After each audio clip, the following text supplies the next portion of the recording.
ಹರಿಕಥಾಮೃತವಕ್ತಾರಂ Jagannath ಗುರುಂ ಭಜೆ.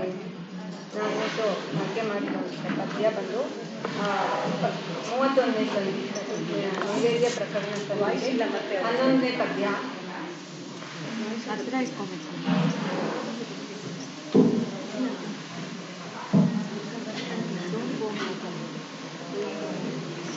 So 11ನೇ ಪದ್ಯ ಬಂದು ನೈವೇದ್ಯ ಪ್ರಕರಣ ಸಭೆಯಲ್ಲಿ ಹೀಗಿದೆ: ಮೋಡ ಕೈ ಬೀಸಿಗೆ ಓಡಿಸುವನೆಂಬುವ ಪ್ರಯತ್ನವು ಕೂಡುವುದೇ ಕಲ್ಪಾಂತಕಾದರೂ ಲಕ್ಷ್ಮೀ ವಲ್ಲಭನು ಜೋಡು ಕರ್ಮವ ಜೀವರೊಡುತ ಮಾಡಿ ಮಾಡಿ ಫಲಗಳನ್ನಿಸುವ ಪ್ರೌಢರಾದವ ಇವನ ಹರಿಸಿ ಭವಾಬ್ದಿ ದಾಟುವನು.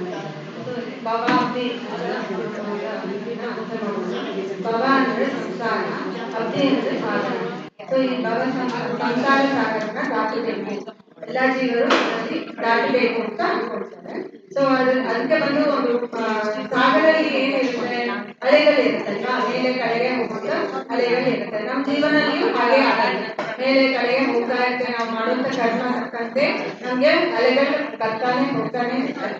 ಸೊ ಅದಕ್ಕೆ ಬಂದು ಒಂದು ಪುರಂದರದಾಸರು ಉಗಾಭೋಗ ಇದೆ ಹೀಗೆ: ಒಂದು ಕಾಲದಲ್ಲಿ ಆನೆ ಕುದುರೆ ಮೇಲೆ ಉಳಿಸುವಿ, ಒಂದು ಕಾಲದಲ್ಲಿ ಬರಿಕಾಲನೆ ನಡೆಸುವಿ, ಒಂದು ಕಾಲದಲ್ಲಿ ಮೃಷ್ಟಾನ ಉಣಿಸುವಿ, ಒಂದು ಕಾಲದಲ್ಲಿ ಉಪವಾಸ ಇರಿಸುವಿ, ನಿನ್ನ ಮಹಿಮೆ ನೀನೆ ಬಲ್ಲೆಯೋ ದೇವ, ಪನ್ನದ ಶಯನ ಶ್ರೀ ಪುರಂದರ ವಿಠಲ.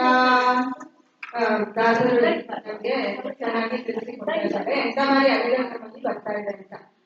ಒಂದೊಂದು ಕಾಲದಲ್ಲಿ ಜನ್ಮಲಿ ಅಥವಾ ಒಂದೇ ಜನ್ಮಲಿ ಕೂಡ ನಾವು ಈ ತರ ಅಲೆಗಳನ್ನ ನೋಡ್ಬೋದು. ನಾವು ತುಂಬಾ ಶ್ರೀಮಂತರಾಗಿ ಒಂದು ಒಳ್ಳೆ ವಾಹನದಲ್ಲಿ ಹೋಗ್ತಾ ಇರ್ತೀವಿ.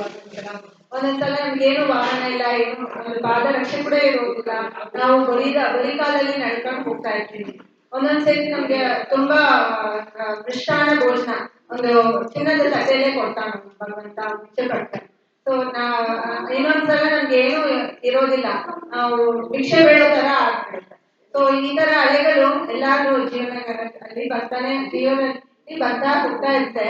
ಸೊ ಇದನ್ನ ಬಂದು ನಾವು ದಾಟಬೇಕು ಅಂತ ಇಲ್ಲಿ ಹೇಳ್ತಾ ಇದ್ದಾರೆ, ಭವಾಬ್ದಿ ದಾಟುವರು ಅಂತ. ಸೊ ಈ ಲಕ್ಷ್ಮೀ ವಲ್ಲಭನು ಯಾರನ್ನ ದಾಟಿಸ್ಬೋದು ಅಂದ್ರೆ ಲಕ್ಷ್ಮೀ ವಲ್ಲಭನು. ಯಾರು ಲಕ್ಷ್ಮೀ ವಲ್ಲಭನು?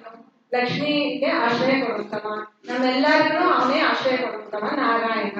ಅವನಿಗೆ ಏನು ದೋಷ ಇಲ್ಲ, ಅಂದ್ರೆ ಅವನಿಗೇನು ದೋಷ ಇಲ್ಲ, ಅವನೇ ಸರ್ವತಂತ್ರ ಸ್ವತಂತ್ರ, ದೋಷ ದೂರ, ಎಲ್ಲ ಅವನೇ ನಮ್ಮ ನಿಯಾಮಕನಾಗಿದ್ದಾನ. ಅವನು ಬಂದು ಸೊ ಇಲ್ಲಿ ಬಂದು ನಮಗೆ ನಾವೇ ಯಾಕೆ ಈ ಅಲೆಗಳೆಲ್ಲ ಬರುತ್ತೆ, ನಾವು ಈ ಕರ್ಮ ನಾವೇ ಮಾಡ್ತಾ ಇದ್ದೀವಿ ಅಂತ ಅನ್ಕೊಂಡ್ರೆ ನಮಗೆ ದುಃಖ ಆಗತ್ತೆ.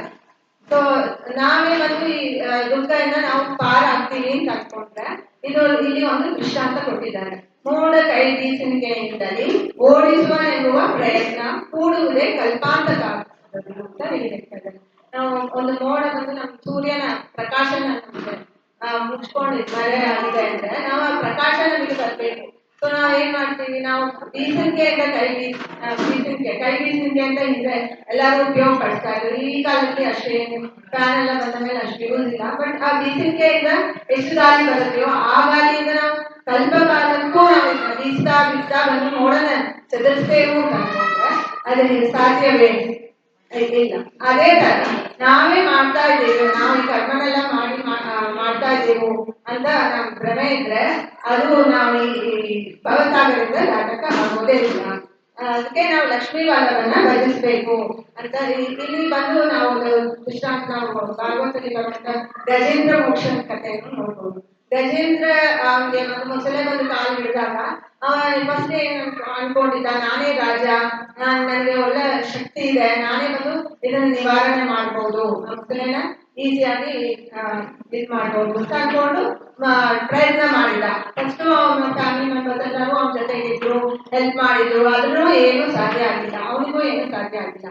ಎಷ್ಟೋ ವರ್ಷ ಕಾಲ, ಸಾವಿರಾರು ವರ್ಷ ಕಾಲ ಅವನು ಪ್ರಯತ್ನ ಮಾಡಿದಂತೆ, ಬಟ್ ಅವ್ನಿಗೆ ಏನು ಸಾಧ್ಯ ಇಲ್ಲ. ಆಮೇಲೆ ಅವನಿಗೆ ಹೊಲಿತು, ಇಷ್ಟು ವರ್ಷ ಆದ ಮೇಲೆ ಅವ್ನಿಗೆ ಹೊಲಿತು ಭಗವಂತನೇ ಇದನ್ನ ಮಾಡಿಸ್ತಾ ಇದ್ದಾನ ಅಂತ ಹೊಳಿದ ಮೇಲೆ ಅವ್ನು ಭಗವಂತನಿಗೆ ಶರಣ ಆಗಿದಾಗ ಅವ್ನು ಭಗವಂತನ ಬಂದು ಅವನಿಗೆ ಕಷ್ಟನ ನಿವಾರಣೆ ಮಾಡಿದ. ಸೊ ಈ ಮೋಡ ಕೈ ಬೀಸಿನ ಬೀಸುಣಿಕೆಯಿಂದಲೇ ನಾವು ಮೋಡನ್ನ ಚದುರ್ಸಕ್ಕೆ ಕೈ ಬೀಸುಣಿಕೆ ಯೂಸ್ ಮಾಡಿ ನಾವು ಚದುರ್ಸಕ್ಕೆ ಆಗುವುದಿಲ್ಲ. ಸೊ ನಾನೇ ಮಾಡ್ತಾನೆ ಅಂತ ತಿಳಿದು ಮಾಡಿದರೆ ಕರ್ಮ ಮಾಡಿ ನಮ್ಗೇನು ಪ್ರಯೋಜನ ಆಗೋದಿಲ್ಲ. ಭಗವಂತನೇ ನಮ್ಮೊಳಗಿಟ್ಟು ಮಾಡಿ ಪ್ರೌಢರಾದವರು ಏನ್ ತಿಳಿತಾರೆ ಜೋಳ. ಸೊ ಇಲ್ಲಿ ಏನಂತಾರೆ, ಲಕ್ಷ್ಮೀ ವರವನ್ನು ಜೋಡು ಕರ್ಮಗಳು ಮಾಡಿ ಜೀವನಗಳು ಮಾಡಿಸ್ತಾನಂತ. ಜೋಡು ಕರ್ಮ ಅಂದ್ರೆ ಏನೇ ಎಲ್ಲರೂ ಹೇಳ್ತಾ ಇದ್ರು ಪಾಪ ಪುಣ್ಯ ಕರ್ಮಗಳು ಅಂತ. ಎಲ್ಲ ಪಾಪ ಕರ್ಮಗಳು ಪುಣ್ಯ ಕರ್ಮಗಳು ಎಲ್ಲ ಬಂದು ಭಗವಂತನೇ ನಮ್ಮೊಳಗಿದ್ದು ಮಾಡ್ತಾನ. ಕೆಲವರು ಏನ್ ಅನ್ಕೊಂತಾರೆ, ಪುಣ್ಯ ಕರ್ಮಗಳು ನಾವು ಮಾಡ್ತೇವೆ, ಪಾಪ ಕರ್ಮಗಳು ಪುಣ್ಯ ಕರ್ಮಗಳು ಭಗವಂತ ನಮ್ಮೊಳಗಿದ್ದು ಮಾಡ್ತಾನ, ಪಾಪ ಕರ್ಮಗಳು ನಾವೇ ಮಾಡ್ತೀವಿ ಅಂತ ಅನ್ಕೊಳ್ತೇವೆ. ಬಟ್ ಅದು ಮಧ್ಯ ಮಾರ್ಗ.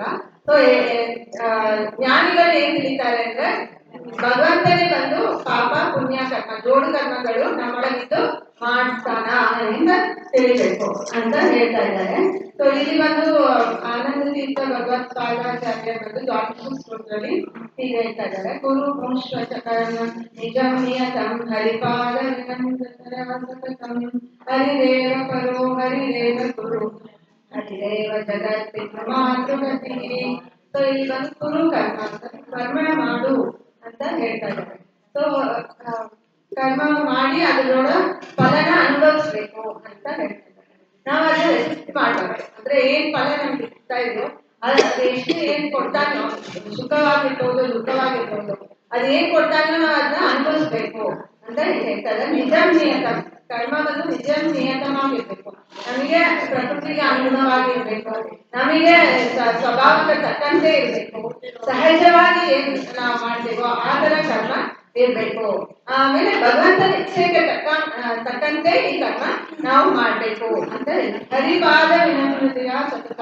ಅಂದ್ರೆ ಹರಿ ಅಂತ ಬಂದು ಏನಂತ ನಮ್ಗೆ ನಮ್ಮಲ್ಲಿ ಇರೋ ದೋಷನ ಅವನು ದೂರ ಮಾಡ್ತಾನ, ನಮ್ಮಲ್ಲಿ ದುಃಖ ಅವನು ದೂರ ಮಾಡ್ತಾನ, ಮತ್ತೆ ನಮಗೆ ಭಗವಂತನ ಕಡೆ ಅವನು ಹರಿಸ್ತಾನ, ಮತ್ತೆ ಕಷ್ಟ ಪರಿಹರಿಸುವಂತವ, ಸಂಸಾರ ಬಂಧನಲ್ಲಿ ಮುಕ್ತಿ ಕೊಡುವಂತವ, ಮತ್ತೆ ನಮ್ಗೆ ಜ್ಞಾನ ಪಡೆಯಕ್ಕೆ ಒಂದು ಮಾರ್ಗ ತೋರಿಸುವಂತವ ಅಂತ ಇದೆ. ಸೊ ಅದಕ್ಕೆ ನಾವು ಹರಿಪಾದನ ಹಿಡ್ಕೋಬೇಕು. ವಿನಮ್ರತೆಯ ಅಂದ್ರೆ ವಿನಮ್ರ ಭಾವದಿಂದ ನಾವು ಮಾಡಿದ ಕರ್ಮನೆಲ್ಲ ನೀನೇ ಮಾಡ್ತಾ ಇದ್ದೀಯಪ್ಪ ಅಂತ ಹೇಳಿ ಅವನಿಗೆ ನಾವು ಸಮರ್ಪಣೆ ಮಾಡಬೇಕು. ಆಮೇಲೆ ಹರಿದೇವ ಪರೋ ಅಂದ್ರೆ ಭಗವಂತನೇ ಉತ್ಕೃಷ್ಟವಾಗಿದ್ದಾನ, ಅವನೇ ಸರ್ವತಂತ್ರ ಸರ್ವೃತ, ಅವನೇ ಸರ್ವೋತ್ತಮ, ಅವನೇ ಸರ್ವ ನಿಯಾಮಕ ಅಂತ ತಿಳಿದು ಮಾಡಬೇಕು. ಆಮೇಲೆ ಹರಿರೇವ ಗುರು, ಅವನೇ ಬಂದು ಜಗತ್ತಿಗೆ ಗುರು ಆಗಿದ್ದಾನ. ಎಲ್ಲರಿಗೂ ಲಕ್ಷ್ಮೀದೇವಿಯಿಂದ ಎಲ್ಲ ಜೀವರ್ಗ ಎಲ್ಲ ಜೀವರ್ಗಕ್ಕೂ ಅವನೇ ಗುರುವಾಗಿದ್ದಾನ. ಹರಿರೇವ ಜಗತ್ ಪಿತೃ ಮಾತೃ ಗತಿ, ಅಂದ್ರೆ ಮಾತಾ ಪಿತಾವು ಅವನೇ ಇದ್ದಾನ. ಸೊ ಅವನು ಏನು ಉಣಿಸ್ತಾನೋ ನಾವು ತಗೋಬೇಕಾಗುತ್ತೆ. ಏನು ಕ್ವಶನ್ ಇದೆ ನಮಗೆ ಏನು ನಾವು just tool in is hand. So ಅವ್ರು ಏನ್ ಹೇಳ್ತಾರೋ ಅದನ್ನ ನಾವು ಮಾಡ್ತೀವಿ. ಈಗ ಮಾತಾ ಅಂತಂದ್ರೆ ಅವ್ರು ನಮ್ಗೆ ಒಳ್ಳೇದೇ ನಮ್ಗೆ ಮಾಡ್ತಾರಲ್ವಾ. ಈಗ ಮಗುಗೆ ಹುಷಾರಿಲ್ಲ, ಅವ್ರಿಗೆ ಕಹಿಯಾದ ಔಷಧ ತಿನ್ನಿಸ್ಬೇಕಾಗಿರುತ್ತೆ, ಕೊಡ್ಬೇಕು, ಆವಾಗ ಕೊಡ್ತಾರ ಕಹಿಯಾದ ಔಷಧ. ಬಟ್ ಮಗು ಅಂತ ತಿಳಿತಾರೆ ನಮ್ಗೆ ಒಳ್ಳೇದಕ್ಕಾಗಿ ಮಾಡ್ತಾ ಇದ್ದಾರೆ. ಅದೇ ತರ ನಮಗೆ ಕಹಿಯಾದ ನಾವು ಏನೋ ಮಾಡಿ ಅನುಭವಿಸ್ಬೇಕಾಯ್ತು ಕೂಡ ಅದು ನಾವು ಭಗವಂತ ನಮ್ಮೊಳಗಿದ್ದು ಮಾಡ್ತಾನ, ನಮಗಿದು ಬೇಕಿದೆ, ನಮ್ಗೆ ಒಳ್ಳೇದು ಹಿತವಾಗಿರುತ್ತೆ, ಈ ಕರ್ಮವನ್ನು ಕಲಿಯಲು ಆಪರ್ಚುನಿಟಿ ನಮ್ಗೆ ಕೊಟ್ಟಿದ್ದಾರೆ ಅಂತ ತಿಳಿದು ನಾವು ಇದನ್ನ ಮಾಡ್ಬೇಕು. ಮತ್ತೆ ಇದನ್ನ ಒಂದು ಭಗವಂತನಲ್ಲೇ ಸಮರ್ಪಣೆಯನ್ನು ಮಾಡ್ಬೇಕು. ಸೊ ಇಲ್ಲಿ ಮತ್ತೆ ಎಲ್ಲರನ್ನೂ ಅವನೇ ನಿಯಂತ್ರಿಸ್ತಾನ ಅಂತ ತಿಳಿದು ನಾವು ಯಾರು ಮಾಡ್ತಾರೆ ಅಂದ್ರೆ ಇಲ್ಲಿ ಬಂದು ಹೇಳ್ತಾರೆ, ಪ್ರೌಢರಾದವರು ತನ್ನ ಭಜಿಸಿ ಭವಾಬ್ದಿ ದಾಟುವರು. ಸೊ ಪ್ರೌಢರಾದರು ಜ್ಞಾನಿಗಳು, ಶ್ರೀಪಾದರಾಜರು, ವ್ಯಾಸರಾಜರು, ಅವರೆಲ್ಲ ಪ್ರೌಢರಾದವರು. ಅವರು ಬಂದು ಭಜಿಸ್ತಾ ಇದ್ದಾರೆ ಭಗವಂತನ, ಹೀಗಿದ್ದಾನ, ಅವನೇ ಬಂದು ನಮ್ಮೊಳಗಿದ್ದು ಮಾಡ್ತಾನೆ, ನಮ್ಗೇನು ಇದ್ರಲ್ಲಿ ಏನು ಇದು ಇಲ್ಲ, ಸ್ವತಂತ್ರ ಏನು ನಮ್ಗೇನು ಇಲ್ಲ, ಭಗವಂತನೇ ಸ್ವತಂತ್ರ ಅಂತ ಹೇಳ್ತಾ ಇದ್ದಾರೆ. ಸೊ ಇಲ್ಲಿ ಬಂದು ನಮಗೆ ಜ್ಞಾನಿಗಳು ಅಂತ ಅಂದಾಗ ಅಂದ್ರೆ ಈ ಫಲ ಬಂದು ನಮಗೆ ಮಾಡ್ತಾನ, ಬಟ್ ಅವನಿಗೇನು ಈ ಫಲ ಸೇರೋದಿಲ್ವಾ ಅಂತಂದ್ರೆ ಅವನ ಸ್ವಪ್ರಯೋಜನ ಇಲ್ಲ ಅಂತ ಆಲ್ರೆಡಿ ಹೇಳಿದ್ದಾರೆ. ಅವನೇ ಸಕಲೇಶ್ವರ ಪ್ರದಾಯಕ ಅಂತ ಪ್ರೀವಿಯಸ್ ಅಲ್ಲಿಯೇ ಹೇಳಿದ್ದಾರೆ. ಸೊ ಇದನ್ನ ಒಂದು ಸ್ಥೂಲ ದೃಷ್ಟಾಂತ ನಾವು ಕೊಡ್ಬೋದು. ನಾವು ಏನಾದ್ರು ಒಂದು ಯಾಗ ಯಜ್ಞಗಳು ಮನೇಲಿ ಮಾಡ್ತಾ ಇರ್ಬೇಕಾದ್ರೆ ಅಚಾನಕ್ ಅದು ನಾವು ಮಾಡ್ತಾ ಇದೀವಿ, ಆಚಾರ ಮಾಡ್ತಾರೆ, ನಮಗಾಗಿ ಅವ್ರು ಮಾಡ್ತಾ ಇದ್ದಾರೆ, ಬಟ್ ಅವ್ರು ಮಾಡಿದ ಮೇಲೆ ಫಲನ ಬಂದು ಅವ್ರಿಗೆ ಒಂದು ಸೇರೋದಿಲ್ಲ, ನಮಗೆ ಸೇರೋದು. ಹಾಗೆ ಭಗವಂತ ಬಂದು ನಮ್ಮೊಳಗಿದ್ದು ಮಾಡಿಸ್ತಾನ, ಅದೇ ಅವನಿಗೇನು ಫಲ ಇದು ಸೇರೋದಿಲ್ಲ. ಅವ ಬಂದು ಪತ್ರ ಪದ್ಮಪತ್ರ ತಂದೆ ಇದ್ದಾನ. ಅವ ಪದ್ಮ ಪತ್ರ ಬಂದು ನೀರಲ್ಲಿ ಇದ್ರೆ ಕೂಡ ಅದಕ್ಕೇನು ಅಂಟೋದಿಲ್ಲ. ಅದೇ ತರ ಭಗವಂತನಿಗೂ ಅವ ಸ್ವಪ್ರಯೋಜನ ಅವನಿಗೇನು ಇದರಿಂದ ಬೇಕಾಗಿಲ್ಲ, ಅವನಿಗೇನು ಇದಿಲ್ಲ. ಸೊ ಭಜಿಸ್ತಾ ಇದ್ದಾರೆ ಹೇಗೆ ಅಂದ್ರೆ, ರಂಗನಿನ್ನ ಕೊಂಡಾಡುವ ಮಂಗಲಾತ್ಮರ ಸಂಘ ಸುಖ ಕೊಟ್ಟು ಬಿದ್ದು ಕಾಯೋ ನನ್ನ ಸಾಗರ, ಜಯ ಜಯ ಲಾಭ ಲಾಭ ಮಾನ ಅಪಮಾನ ಭಯ ಭಯ ಸುಖ ದುಃಖ ದೋಷ ಕಾಂಚನ ಪ್ರಿಯ ಪ್ರಿಯ ನಿಂದ ಸ್ತುತಿ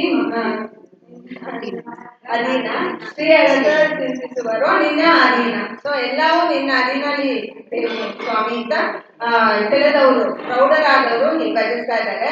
ಅವರು ಹಾಗೆ ಮತ್ತೆ ಏನ್ ಹೇಳ್ತಾ ಇರ್ತಾರೆ ಅಂದ್ರೆ, ಇಟ್ಟಂಗೆ ಇರುವೆನೋ ಹರಿಯೇ ಎನದೊರೆ ಸೃಷ್ಟಿ ವಂದಿತ ಪಾದ ಪದ್ಮಾಶ್ರೀ ಹರಿಯೇ. ಅಂದ್ರೆ ಒಂದೊಂದ್ಸತಿ ನಮ್ಗೆ ಬೆಣ್ಣೆ ಕಾಸಿದ ತುಪ್ಪಲ್ಲಿ ಚಿನ್ನದ ಹರಿಯ ತಟ್ಟೆಯಲ್ಲಿ ನಮ್ಗೆ ಭೋಜನ ಕೊಡ್ತೀಯಪ್ಪ, ಬೇರೆ ಟೈಮಲ್ಲಿ ನಮ್ಗೇನು ಇರೋದಿಲ್ಲ. ಬಟ್ ಸ್ಟಿಲ್ ನಾವೇನ್ ಮಾಡ್ಬೇಕು ಅಂದ್ರೆ, ನೀನ್ ಏನ್ ಕೊಡ್ತೀಯೋ ನಾವು ಹಂಗೆ ಇರ್ತೇವೋ.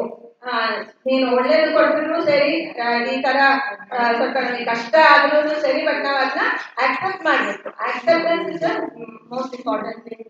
ಆಮೇಲೆ ಅದು ಈ ಹಾಡಲ್ಲಿ ಹಾಗೆ ಹೇಳ್ಬೇಕಾದ್ರೆ, ಭಕ್ತರ ಸಂಘವಿರಲಿ ಅಂತ ಲಾಸ್ಟಲ್ಲಿ ಹೇಳ್ತಾರೆ. ಸೊ ಭಕ್ತರ ಸಂಘ ಅಂದ್ರೆ ಸತ್ಸಂಗ, ಅದು ತುಂಬಾ ಮುಖ್ಯವಾದ್ದು. ಸತ್ಸಂಗಲಿದ್ರೆ ನಾವು ಇದ್ರ ಬಗ್ಗೆ ಚಿಂತನೆ ಮಾಡಿ ಮಾಡಿ ಅಷ್ಟು ಬೇಗ ಏನು ಬರೋದಿಲ್ಲ ಅಲ್ವಾ ನಮಗೆ. ಇಷ್ಟು ವರ್ಷ ಚಿಂತನೆ ಮಾಡಿದ್ರು ಕೂಡ ನಮ್ಗೇನೋ ಒಂದು ದೋಷ ಬಂದ್ಬಿಡತ್ತೆ ನಮ್ಮ ಹೇಳುವಾಗ ಏನಾದ್ರು ಆಗ್ಬೋದು.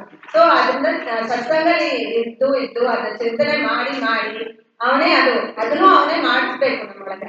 ಸೊ ನಮ್ಮ ಸ್ವಭಾವಕ್ಕೆ ತಕ್ಕಂತೆ, ನಾವು ಪೂರ್ವ ಜನ್ಮಲ್ಲಿ ಏನೇನ್ ಕಾರ್ಯ ಮಾಡಿದ್ದೇವೆ ಅದಕ್ಕೆ ತಕ್ಕಂತೆ, ನಮ್ಮ ಸಹಜ ಸ್ವಭಾವಕ್ಕೆ ತಕ್ಕಂತೆ ಅವ್ ಮಾಡ್ತಾನ. ಸೊ ಅದಕ್ಕೆ ನಾವು ಸಜ್ಜನ ಸಂಘದಲ್ಲಿ ಇದ್ದು ನಾವು ಇದನ್ನ ತಿಳಿದು ಭಜಿಸ್ಬೇಕು ಅಂತ ಜಗನ್ನಾಥ ದಾಸರು ನಮಗೆ ತಿಳಿಸಿಕೊಡ್ತಾರೆ. ಸೊ ನಾವು ಈ ಭವ ಸಮುದ್ರನ ದಾಟಬೇಕಾದ್ರೆ ನಾವು ಭಗವಂತನೇ ನಿಯಾಮಕ, ಅವನೇ ಬಂದು ನಮಗೆ ಇದು ಮಾಡಿಸ್ತಾನ ಅಂತ ನಾವು ಇದನ್ನ ಹಾಗೆ ಅಕ್ಸೆಪ್ಟ್ ಮಾಡ್ಬೇಕು, ರೆಸಿಸ್ಟ್ ಮಾಡಬಾರ್ದು ಅಂತ ಈ ಪದ್ಯದಲ್ಲಿ ತಿಳಿಸಿಕೊಡ್ತಾರೆ.